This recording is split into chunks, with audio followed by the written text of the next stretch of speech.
Welcome to Love's Tender Flame, Tales of Romance. I'm Mardell, and here is Chapter 21 of The Harvester by Gene Stratton Porter. The Coming of the Bluebird.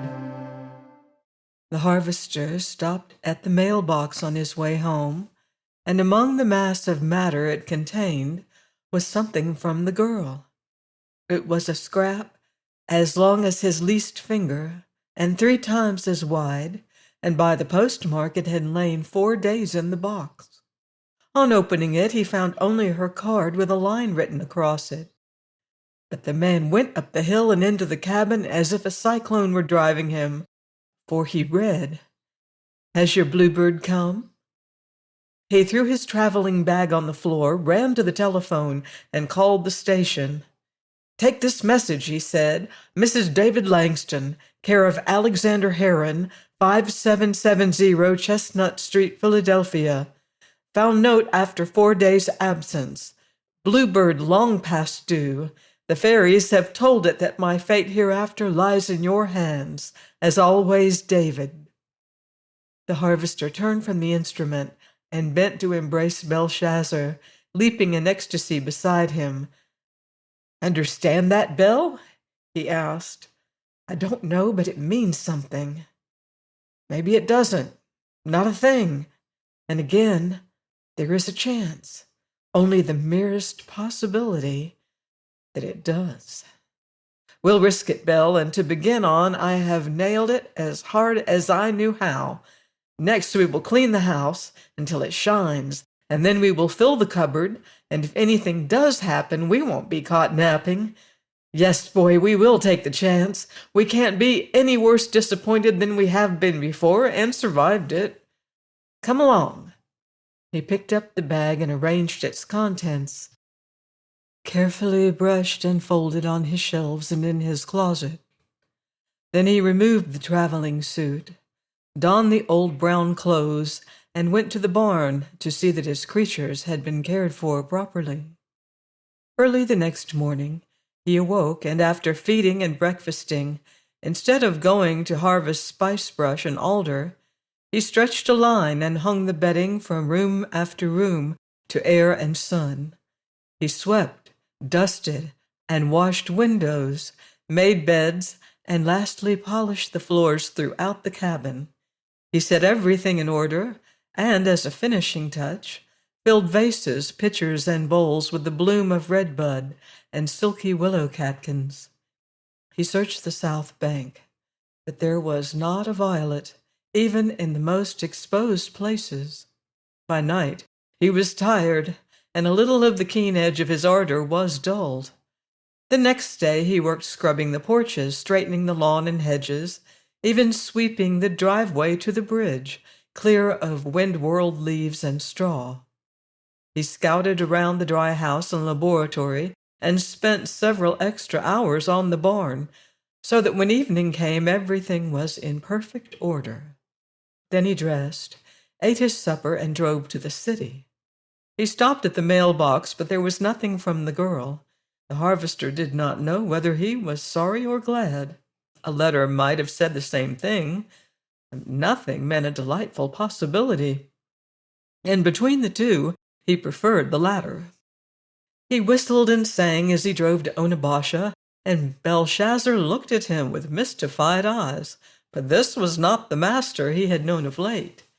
He did not recognize the dress or the manner, but his dog heart was sympathetic to the man's every mood, and he remembered times when a drive down to the levee always had been like this.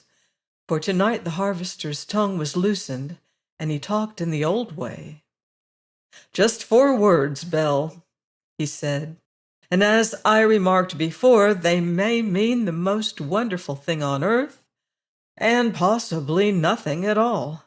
But it is in the heart of man to hope, Belle, and so we are going to live royally for a week or 2, just on hope, old boy. If anything should happen, we're ready. Room shining, beds fresh, fireplaces filled and waiting a match, ice chests cool, and when we get back it will be stored. Also a secret, Belle. We are going to a florist and a fruit store. While we are at it, we will do the thing right. But we will stay away from Doc until we are sure of something. He means well, but we don't like to be pitied, do we, Belle? Our friends don't manage their eyes and voices very well these days. Never mind, our time will come yet. The Bluebird will not fail us. But never before has it been so late. On his return, he filled the pantry shelves with packages, stored the ice chest, and set a basket of delicious fruit on the dining table. 2 boxes remained. He took the larger one and opened it, and took from it an armload of white lilies that he carried up the hill and divided between the mounds under the oak. Then he uncovered his head, and standing at the foot of them, he looked among the boughs of the big tree and listened intently. After a time, a soft, warm wind, catkin-scented, crept from the lake and began a murmur among the clusters of brown leaves clinging to the branches. "Mother," said the harvester, "were you with me? Did I do it right? Did I tell them what you would have had me say for the boys? Are you glad now you held me to the narrow way? Do you want me to go before men if I am ousted, as Doc says I will be, and tell them that the only way to abolish pain is for them to begin at the foundation by living clean lives? I don't know if I did any good, but they listened to me. Anyway, I did the best I knew. But that isn't strange. You ground it into me to do that every day, until it is almost an instinct. Mother dear, can you tell me about the bluebird? Is that softest little rustle of all your voice? And does it say hope? I think so. And I thank you for the word." The man's eyes dropped to earth. "And you other mother," he said, "have you any message for me? Up where you are, can you sweep the world with understanding eyes and tell me why my bluebird does not come? Does it know that this year your child, and not chance, must settle my fate? Can you look across space and see if she is even thinking of me? But I know that. She has to be thinking of me when she wrote that line. Rather, can you tell me, will she come? Do you think I am man enough to be trusted with her future if she does? One thing I promise you, if such joy ever comes to me, I will know how to meet it. Gently, thankfully, tenderly, please God. Good night, little women. I hope you are sleeping well." He turned and went down the hill, entered the cabin, and took from the other box a mass of Parma violets. He put these in the pink bowl and placed it on the table beside the girl's bed. He stood for a time and then began pulling single flowers from the bowl and dropping them over the pillow and snowy spread. "God, how I love her," he whispered softly. At last he went out and closed the door. He was tired and soon fell asleep with the night breeze stirring his hair, and the glamour of moonlight flooding the lake touched his face. Clearly it etched the strong manly features, the fine brow and chin, and painted in unusual tenderness the soft lines around the mouth. The little owl wavered its love story. A few frogs were piping, and the harvester lay breathing the perfumed spring air deeply and evenly. Near midnight, Belshazzar awakened him by arising from the bedside and walking to the door. "What is it, Belle?" inquired the harvester. The dog whined softly. The man turned his head toward the lake. A ray of red light touched the opposite embankment and came wavering across the surface. The harvester sat up. 2 big flaming eyes were creeping up the levee. "That," said the harvester, "might be Doc. coming for me to help him try out my bottled sunshine. Or it might be my bluebird. He tossed back the cover, swung his feet to the floor, setting each in a slipper beside the bed, and arose, dressing as he started for the door. As he opened the screen and stepped on the veranda, a passenger car from the city stopped, and the harvester went down the walk to meet it. His heart turned over when he saw a woman's hand on the door. "Permit me," he said, and taking the handle and bringing it back with a sweep, a tall form arose, bent forward, and descended to the step. The full flare of moonlight fell on the glowing face of the girl. "Harvester, is it you?" she asked. "Yes," gasped the man. Two hands came fluttering out, and he just had presence of mind to step in range so that they rested on his shoulders. "Has the bluebird come?" "Not yet." "Then I am not too late?" "Never too late to come to me, Ruth." "I am welcome." "I have no words to tell you how welcome." She swayed forward, and the harvester tried to reach her lips, but they brushed his cheek and touched his ear. "I have brought one more kiss. I want to try," she whispered. The harvester crushed her in his arms until he frightened himself for fear he had hurt her, and murmured an ecstasy of indistinct loved words to her. Presently her feet touched the ground, and she drew away from him. "Harvester," she whispered, "I couldn't wait any longer. Indeed, I could not. And I couldn't leave grandfather and grandmother, and I didn't know what in the world to do, so I just brought them along. Are they welcome?" "Aside from you, I would rather have them than any people on earth," said Harvester. There were two sounds in the car. One was an approving murmur, and the other an undeniable snort. The harvester felt the reassuring pressure of the girl's hand. "Please, Ruth," he said, "go turn on the light so that I can see to help grandmother." A foot stamped before the front seat.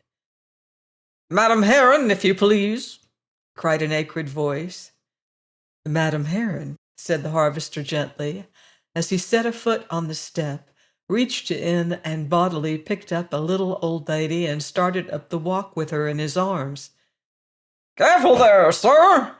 roared a voice after him. The harvester could feel the quake of the laughing woman, and he smiled broadly as he entered the cabin and placed her in a large chair before the fire. Then he wheeled and ran back to the car, reaching it as the man was making an effort to descend. It could be seen that he had been tall before time and sorrow had bent him, and keen eyes gleamed below shaggy white brows from under his hat brim. He had a white mustache, and his hair was snowy. "Allow me," said the harvester, reaching a hand. "If you touch me, I will cane you," said Mr. Alexander Heron. There was nothing to do but step back. The cane wheel and a long coat skirt interfering, the old man fell headlong, and only quick hands saved him a severe jolt and bruises. He stood glaring in the moonlight while his hat was restored. "If you run your car to the curve, you can back toward the south and turn easily," said the harvester to the driver. As the automobile passed them, he offered his arm. "May I show you to the fire? These spring nights are chilly." "Chilly? Damnation cold is what they are. I'm frozen to the bone. This will be the end of us both, dragging people of our age around at this hour of night. Of all the accursed stubbornness!" "There are 3 low steps," said the harvester. "Now a straight stretch of walk. Now 2 steps. There you are on the level. Here is an easy chair. It would be better to leave on your coat until I light the fire." He knelt and scratched a match, and almost instantly a flame sprang from the heap of dry kindling and began to wrap around the big logs. "How pretty!" exclaimed a soft voice. Kind of a hunting lodge in the wilds, is it? Growled a rough one. Marcella, you will take your death here. I'm sure I feel no exposure, really, Alexander. If I passed away every time you have prophesied that I would in the past 20 years, you'd have the largest private cemetery in existence. If you would not be so pessimistic, I could quite enjoy the trip. It's so long since I've ridden in the cars. Of all the abandoned places, and for you to be here after your years in bed. But I'm not nearly so tired as I am at home, Alexander, truly.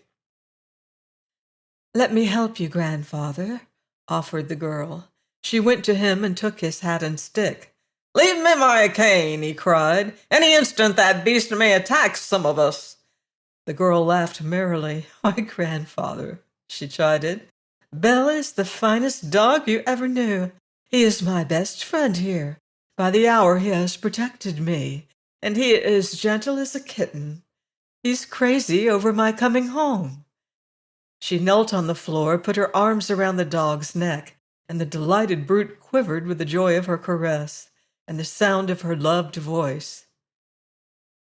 Ruthie, cautioned the gentle lady. Put that cur out of doors where animals belong, roared the old man, lifting his stick.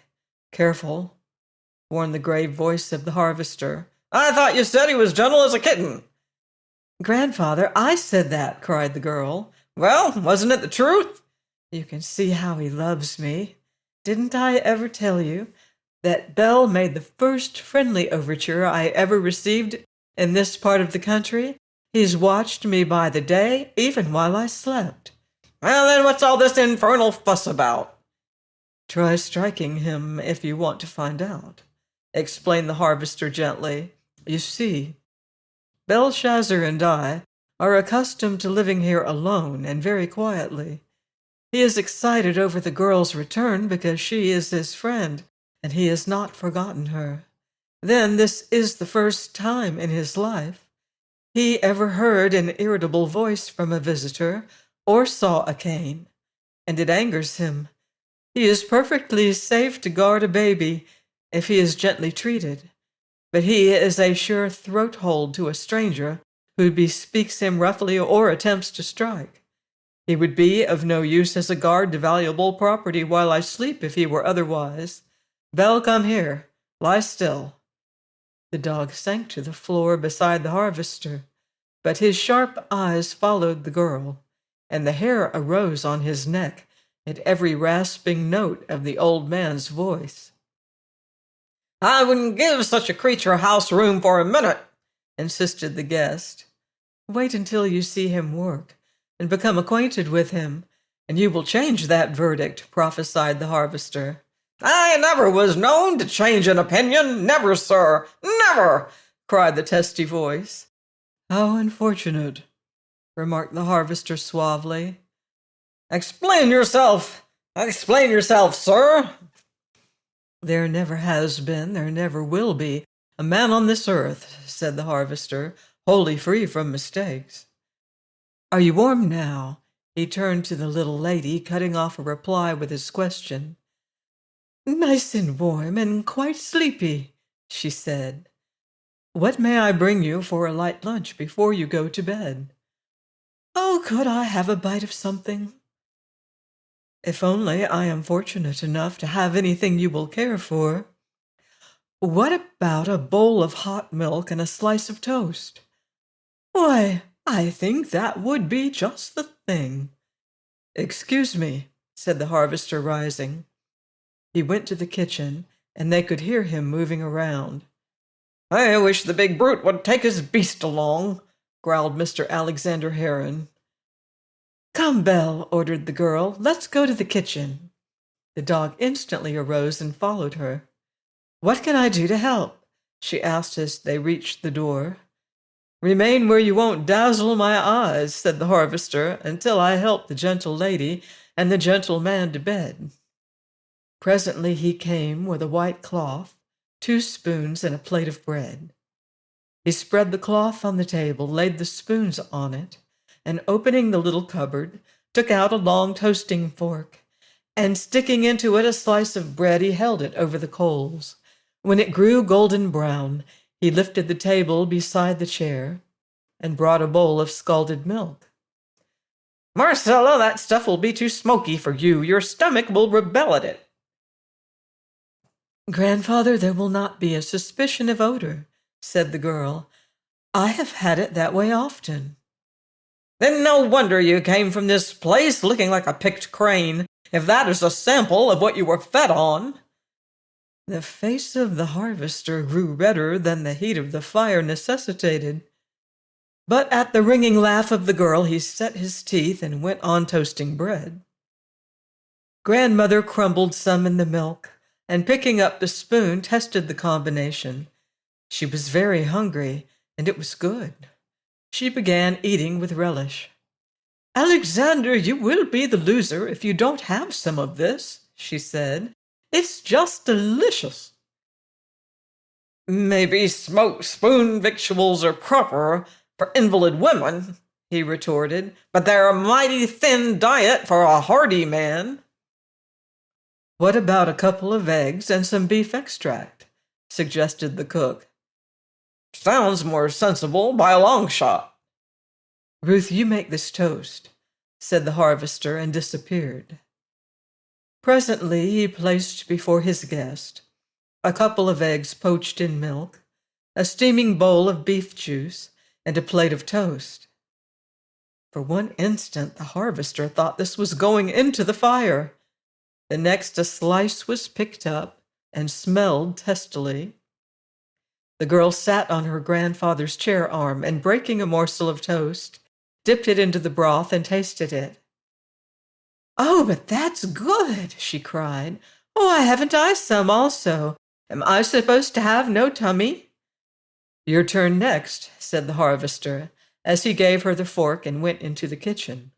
When he returned and served the girl, he found her grandfather eating heartily. "Why, I think this is fun," said the gentle lady. "I haven't had such a fine time in ages. I love the heat of the flame on my body, and things taste so good. I could go to sleep without any narcotic right now." Close her knee, the harvester knelt on the hearth with his toasting fork. She leaned forward and ran her fingers through his hair. "You're a braw laddie," she said. "Now I see why Ruthie would come." The harvester took the frail hand and kissed it. "Thank you," he returned. "Mush!" exploded the grizzled man in the rear. When no one wanted more food, the harvester stacked and carried away the dishes, swept the hearth, and replaced the toaster. "Ruth and I often lunched this way last fall," he said. "We liked it for a change." "Alexander, have you noticed?" asked the little woman as she lifted wet eyes to a beautiful portrait of her daughter beside the chimney. "Do you think I'm blind? I saw it as soon as I entered the door. Poor taste, very. Brown may match the rug and woodwork, but it's a wretched color. For a young girl in her gay time should be pink and white with a gold frame." "That would be beautiful," agreed the harvester. "We must have one that way. This is not an expensive picture. It is only an enlargement from an old photograph." "We have a number of very handsome likenesses. Which one can you spare Ruth, Marcella?" "The one she likes best," said the lady promptly. "And the other is your mother, no doubt. What a girlish, beautiful face." "Wonderfully fine," growled a gruff old voice tinctured with tears, and the harvester began to see light. The old man arose. "Ruthie, help your grandmother to bed," he said. "And you, sir, have the goodness to walk a few steps with me." The harvester sprang up and brought Mr. Heron his coat and hat and held the door. The girl brushed past him. "To the oak," she whispered. They went into the night, and without a word, the harvester took his guest's arm and guided him up the hill. When they reached the two mounds, the moon shining between the branches touched the lily faces with a holy whiteness. "She sleeps there," said the harvester, indicating the place. Then he turned and went down the path a little distance, and waited until he feared the night air would chill the broken old man. "You can see better tomorrow," he said as he touched the shaking figure and assisted it to arise. "Your work?" Mr. Alexander Heron touched the lilies with his walking stick. The harvester assented. "Do you mind if I carry one to Marcella?" The harvester trembled as he stooped to select the largest and whitest, and with sudden illumination, he fully understood. He helped the tottering old man to the cabin, where he sat silently before the fireplace, softly touching the lily face with his lips. "I've put grandmother in my bed," tucked her in warmly, "and she says it is soft and fine," laughed the girl, coming to them. "Now you go before she falls asleep, and I hope you will rest well." She bent and kissed him. The harvester held the door. "Can I be of any service?" he inquired. "No, I'm no helpless child." "Then my best wishes for sound sleep the remainder of the night. I will add this," said the harvester. "You may rest in peace concerning your dear girl. I sympathize with your anxiety. Good night." Alexander Heron threw out his hands in protest. "I wouldn't mind admitting that you're a gentleman. In a month or two," he said, "but it's damnation humiliation to have it literally wrung from me tonight." He banged the door in the face of the amazed harvester, who turned to the girl as she leaned against the mantel. He stood absorbing the glowing picture of beauty and health that she made. She had removed her traveling dress and shoes, and was draped in a fleecy white wool kimono and wearing night slippers. Her hair hung in two big braids, as it had during her illness. She was his sick girl again in costume, but radiant health glowed on her lovely face. The harvester touched a match to a few candles and turned out the acetylene lights. Then he stood before her. "Now, Bluebird," he said gently. "Ruth, you always know where to find me, if you will look at your feet. I thought I loved you all in my power when you went, but absence has taught its lessons. One is that I can grow to love you more every day I live, and the other that I probably trifled with the highest gift you had to offer when I sent you away. I may have been right. Granny and Doc think I was wrong. You know the answer. You said there was another kiss for me. Ruth, is it the same or a different one?" "It is different. Quite different." "And when?" The harvester stretched out longing arms. The girl stepped back. "I don't know," she said. "I had it when I started, but I lost it on the way." The harvester staggered under the disappointment. "Ruth, this has gone far enough that you wouldn't play with me merely for the sake of seeing me suffer, would you?" "No," cried the girl. "No. I mean it. I knew just what I wanted to say when I started, but we had to take grandmother out of bed. She wouldn't allow me to leave her, and I wouldn't stay away from you any longer. She fainted when we put her on the car, and grandfather went wild. He almost killed the porters, and he raved at me. He said my mother had ruined their lives, and now I would be their death. I got so frightened, I had a nervous chill, and I'm so afraid she will grow worse." "You poor child," shuddered the harvester. "I see. I understand. What you need is quiet and a good rest."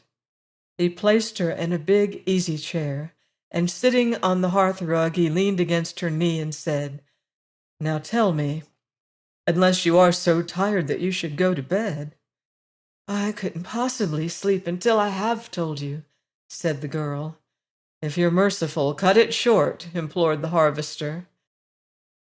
"I think it begins," she said slowly, "when I went because you sent me and I didn't want to go. Of course, as soon as I saw grandfather and grandmother, heard them talk, and understood what their lives had been and what might have been, why, there was only one thing to do as I could see it, and that was to compensate their agony the best I could. I think I have, David. I really think I have made them almost happy. But I told them all anyone could tell about you at the start, and from the first grandmother would have been on your side. But you see how grandfather is, and he was absolutely determined that I should live with them in their home all their lives. He thought the best way to accomplish that would be to separate me from you and marry me to the son of his partner. There are rooms packed with the lovely things they bought me, David, and everything was as I wrote you. Some of the people who came were wonderful, so gracious and beautiful. I loved almost all of them.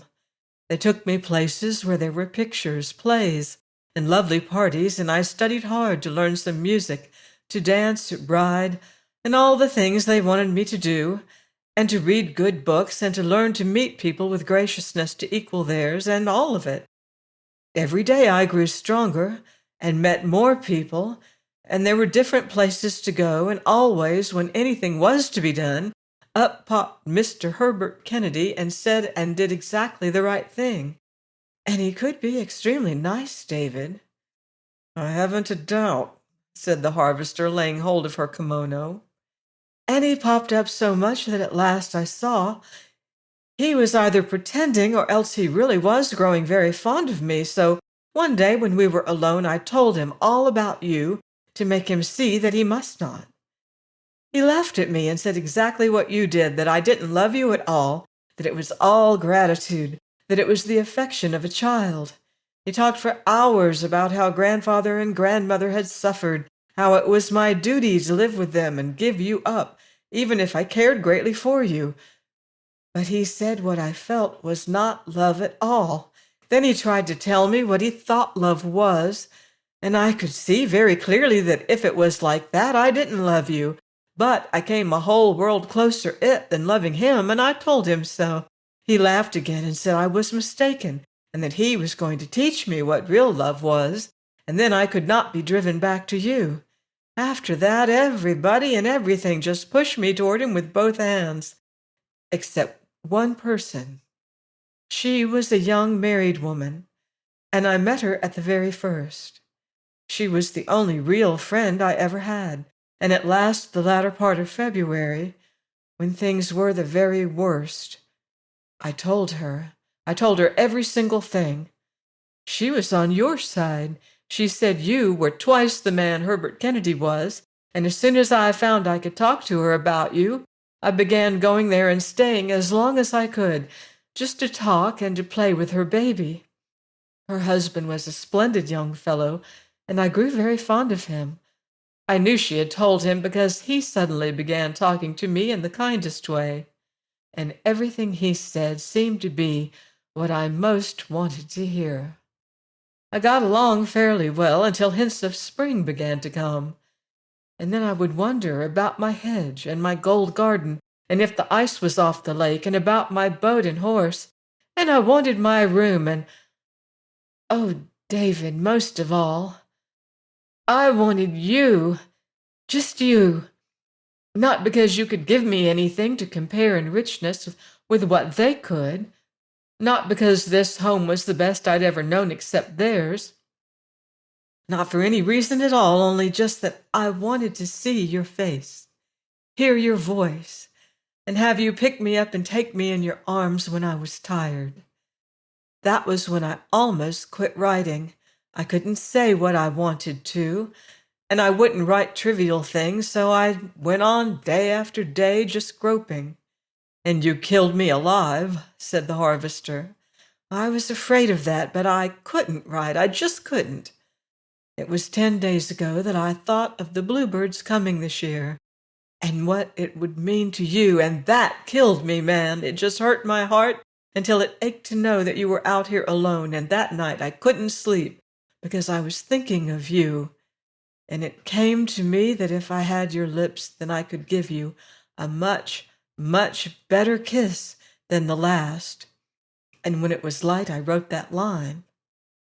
Nearly a week later, I got your answer early in the morning, and it almost drove me wild. I took it and went for the day with May, and I told her. She took me upstairs, and we talked it over, and before I left, she made me promise that I would write you and explain how I felt and ask you what you thought. She wanted you to come there and see if you couldn't make them at least respect you. I know I was crying, and she was bathing the baby. She went to bring something she had forgotten, and she gave him to me to hold, just his little naked body. He stood on my lap and mauled my face and pulled my hair and hugged me with his stout little arms and kissed me big, soft, wet kisses, and something sprang to life in my heart that never before had been there. I just cried all over him and held him fast, and I couldn't give him up when she came back. I saw why I'd wanted a big doll all my life right then, and oh dear, the doll you sent was beautiful. But David, did you ever hold a little living child in your arms like that? I never did, said the harvester huskily. He looked at her face and saw the tears rolling, but he could say no more.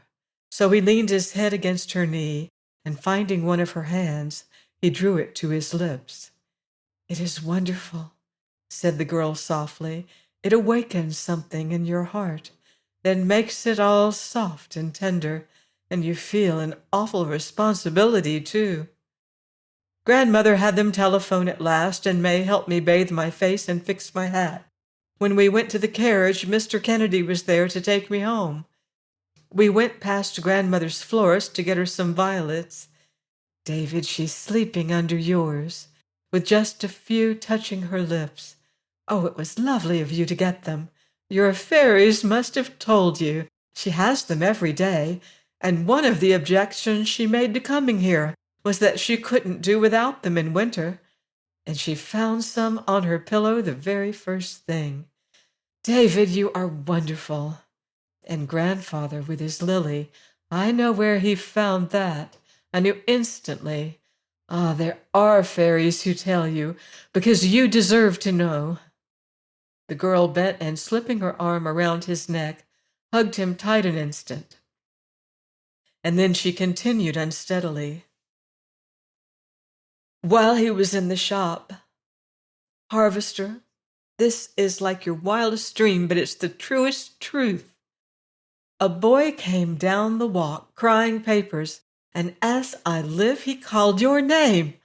I knew it had to be you, because he said, "First drug farm in America, wonderful medicine contributed to the cause of science. David Langston honored by National Medical Association." I just stood in the carriage and screamed, "Boy, boy," until my coachman thought I had lost my senses. He whistled and got me the paper. I was shaking so I asked him how to find anything you wanted quickly, and he pointed to the column where events are listed. And when I found the third page, there was your face, so splendidly reproduced, and you seemed so fine and noble to me.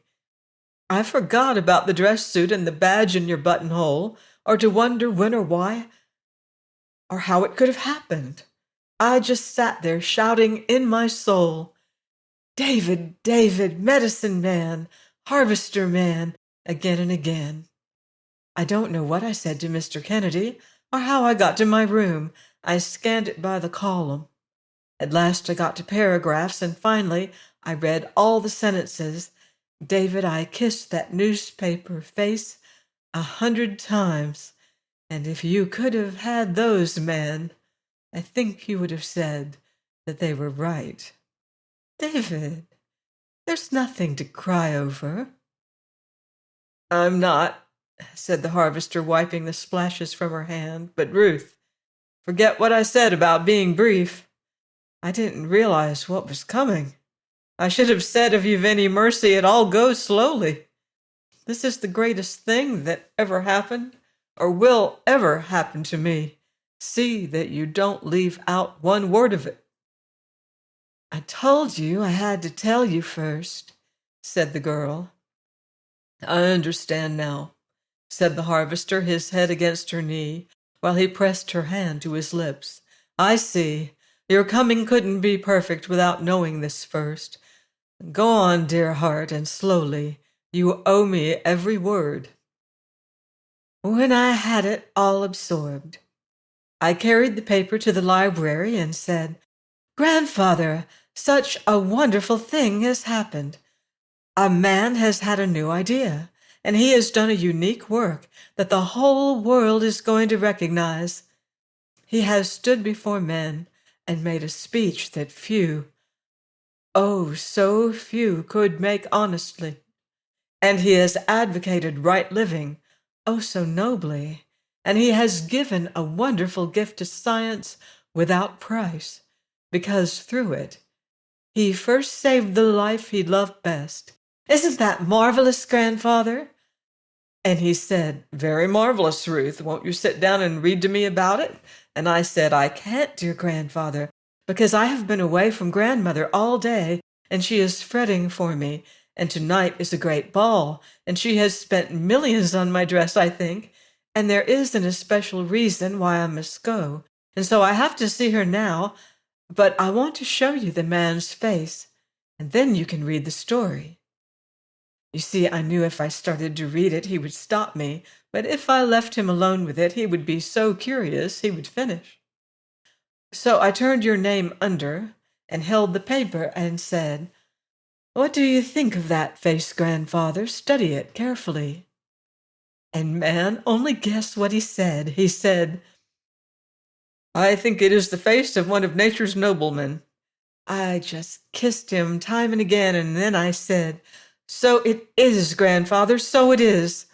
For it is the face of the man who twice saved my life and lifted my mother from almost a pauper grave and laid her to rest in state, and the man who found you and sent me to you when I was determined not to come." And I just stood and kissed that paper before him and cried again and again, "He is one of nature's noblemen, and he is my husband, my dear, dear husband, and tomorrow I am going home to him." Then I laid the paper on his lap and ran away. I went to grandmother and did everything she wanted. Then I dressed for the ball. I went to say goodbye to her and show her my dress. And grandfather was there, and he followed me out and said, "Ruth, you didn't mean it." And I said, "Did you read the paper, Grandfather?" And he said, "Yes." And I said, "Then I should think you would know I mean it and glory in my wonderful luck. Think of a man like that, Grandfather." I went to the ball and I danced and I had a lovely time with everyone because I knew it was going to be the very last. And tomorrow I must start to you. On the way home, I told Mr. Kennedy what paper to get and to read it. I said goodbye to him, and I really think he cared. But I was too happy to be very sorry. When I reached my room, there was a packet for me, and man, like David of old, you are a wonderful poet. Oh, Harvester, why didn't you send them to me instead of the cold, hard things you wrote? What do you mean, Ruth? Those letters, those wonderful outpourings of love and passion and poetry and song and broken-heartedness. Oh, man, how could you write such things and throw them in the fire? Granny Morland found them when she came to bring you a pie, and she carried them to Dr. Carey, and he sent them to me. And, David, they finished me. Everything came in a heap. I would have come without them, but never, never with quite the same understanding, for as I read them, the deeps opened up, and the flood broke, and there did a warm tide go through all my being, like you said it would. And now, David, I know what you mean by love. I called the maids, and they packed my trunk and grandmother's, and I had grandfather's valet pack his, and go and secure berths and tickets, and learn about trains, and I got everything ready, even to the ambulance and doctor. But I waited until morning to tell them. I knew they would not let me come alone, so I brought them along. David, what in the world are we going to do with them? The harvester drew a deep breath and looked at the flushed face of the girl. With no time to mature a plan, I would say that we're going to love them, care for them, gradually teach them our work and interest them in our plans here. And so soon as they become reconciled, we will build them such a house as they want on the hill facing us, just across Singing Water, and there they may have every luxury they can provide for themselves or we can offer, and the pleasure of your presence. And both of them can grow strong and happy. I'll have grandmother on her feet in 10 days, and the edge off grandfather's tongue in 3. That bluster of his is to drown tears, Ruth. I saw it tonight. And when they pass over, we will carry them up and lay them beside her under the oak. And we can take the house we build for them if you like it better and use this one for a storeroom. Never, cried the girl, never my sunshine room and gold garden so long as I live. Never again will I leave them. If this cabin grows too small, we will build all over the hillside. But my room and garden and this and the dining room and your den there must remain as they are now. The harvester arose and drew the davenport before the fire and heaped pillows. You're so tired you're trembling, and your voice is quivering, he said. He lifted the girl, laid her down, and arranged the coverlet. Go to sleep, he ordered gently. You have made me so wildly happy. I could run and shout like a madman.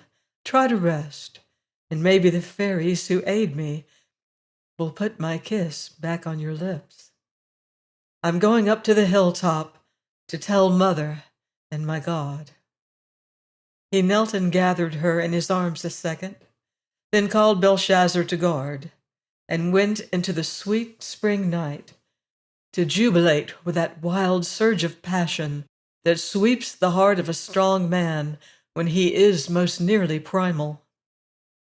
He climbed the hill at a rush, and standing beneath the oak on the summit, he faced the lake, and stretching his arms widely, he waved them merely to satisfy the demand for action. When urgency for expression came upon him, he laughed, a deep rumble of exultation. The night wind swept the lake and lifted his hair. The odor of spring was intoxicating in his nostrils. Small creatures of earth stirred around him. Here and there a bird, restless in the delirium of mating fever, lifted its head and piped a few notes on the moon-whitened air. The frogs sang uninterruptedly at the water's edge. The harvester stood, rejoicing. Beating on his brain came a rush of love words uttered in the girl's dear voice. I wanted you, just you. He is my husband, my dear, dear husband. Tomorrow I'm going home. Now, David, I know what you mean by love. The harvester laughed again, and the sounds around him ceased for a second, then swelled in fuller volume than before. He added his voice.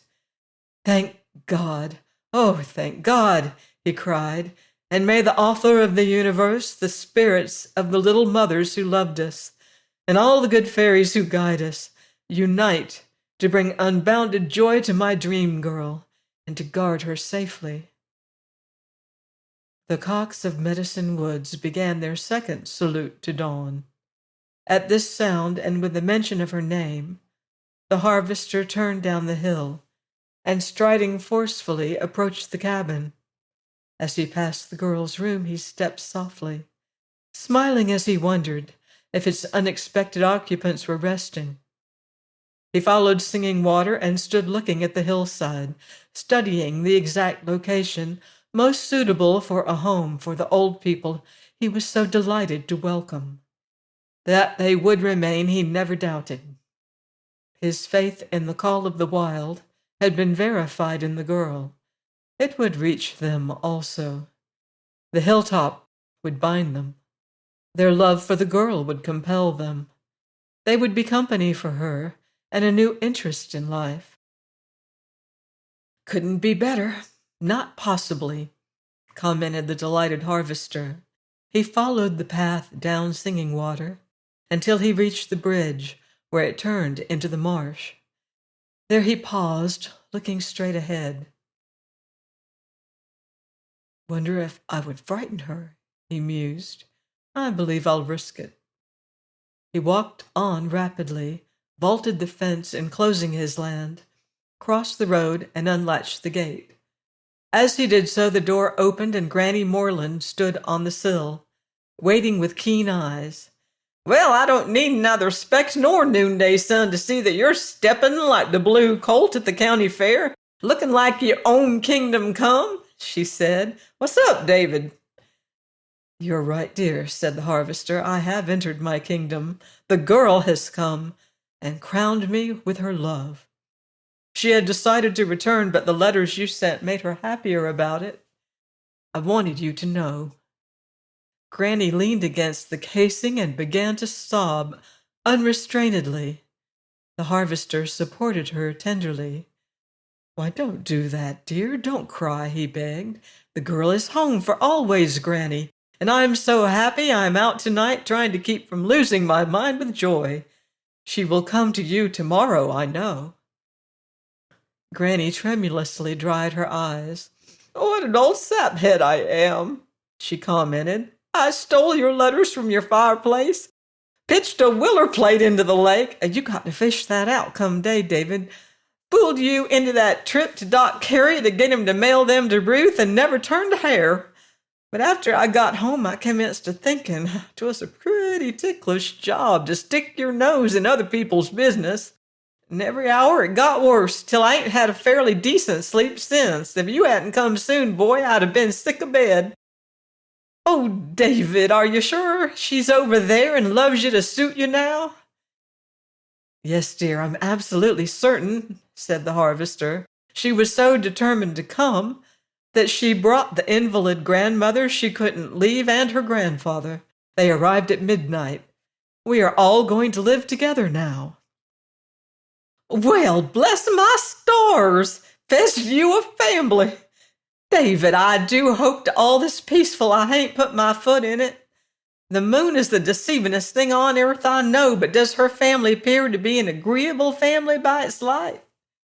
The harvester's laugh boomed a half a mile down the road. "Finest people on earth next to you, dear. I'm mighty glad to have them. I'm going to build them a house on my best location, and we are all going to be happy from now on. Go to bed, this night air may chill you. I can't sleep. I wanted you to know first, so I came over. In Mother's stead, will you kiss me and wish me happiness, dear friend?" Granny Moreland laid an eager, withered hand on each shoulder and bent to the radiant young face. "God bless you, lad, and grant you his great happiness as life are to fetch every clean honest man," she prayed fervently, with closed eyes and her lined old face turned skyward.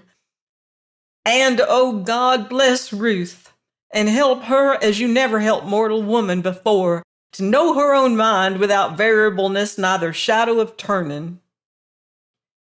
The harvester was on Singing Water Bridge before he gave way. There he laughed as never before in his life. Finally he controlled himself and started toward the cabin, but he was chuckling as he passed the driveway and walked down the broad cement floor leading to his bathing pool, where the moonlight bridged the lake and fell as a benediction all around him. He stood a long time when he recognized the familiar crash of a breaking backlog falling together and heard the customary leap of the frightened dog. He walked to his door and listened intently, but there was no sound, so he decided the girl had not been awakened. In the midst of a whitening sheet of gold, the harvester dropped to his stoop and leaned his head against the broad casing.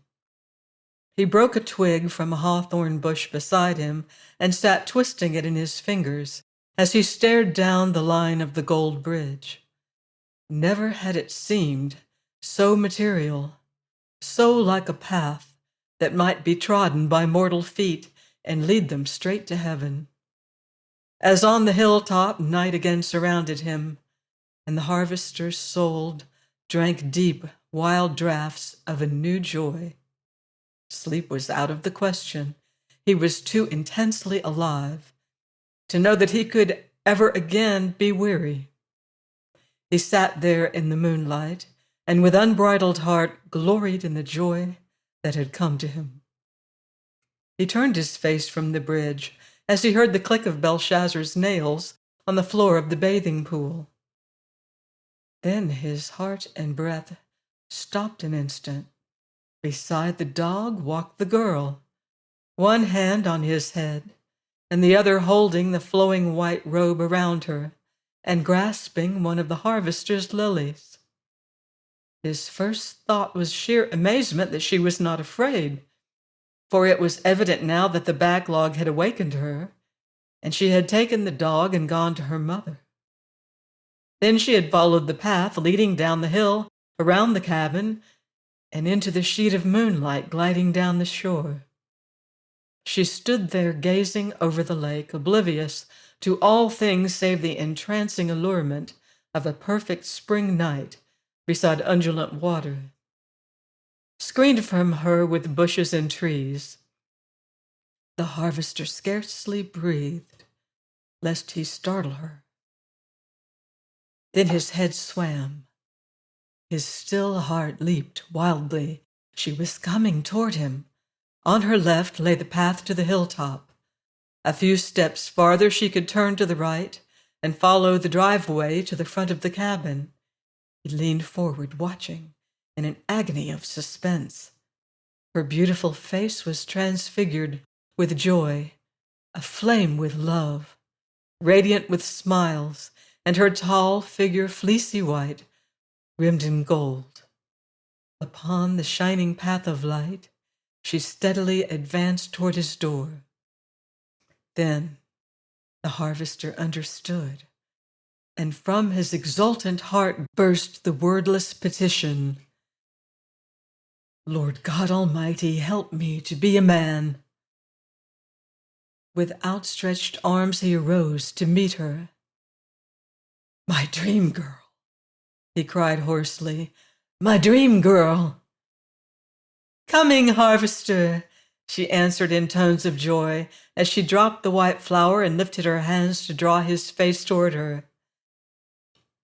"Is that the kiss you wanted?" she questioned. "Yes, Ruth," breathed the harvester. "Then I am ready to be your wife," she said. "May I share all the remainder of life's joys and sorrows with you?" The harvester gathered her in his arms and carried her to the bench on the lake shore.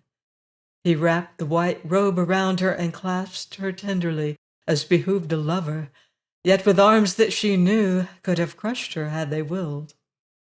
The minutes slipped away, and still he held her to his heart, the reality far surpassing the dream, for he knew that he was awake, and he realized this as the supreme hour that comes to the strong man who knows his love requited. When the first banner of red light arose above Medicine Woods, and the singing water, the cocks on the hillside announced the dawn. As the gold faded to gray, a burst of bubbling notes swelled from a branch, almost over their heads, where stood a bark-enclosed little house. "Ruth, do you hear that?" asked the harvester softly. "Yes," she answered, "and I see it. A wonderful bird, with heaven's deepest blue on its back, and a breast like a russet autumn leaf, came straight up the lake from the south. And before it touched the limb, that song seemed to gush from its throat. And for that reason, the greatest nature lover who ever lived says that it deserves preeminence. It always settles from its long voyage through the air in an ecstasy of melody. Do you know what it is, Ruth?" The girl laid a hand on his cheek and turned his eyes from the bird to her face as she answered, "Yes, harvester man, I know. It is your first bluebird, but it is far too late, and Belshazzar has lost high office. I have usurped both their positions. You remain in the woods and reap their harvest. You enter the laboratory and make wonderful, life-giving medicines. You face the world and tell men of the high and holy life they may live if they will. And then always and forever, you come back to Medicine Woods and to me, Harvester. I hope you have enjoyed The Harvester by Gene Stratton Porter. Please join me next season for more stories of romance on love's tender flame. Until then, love deeply and live beautifully.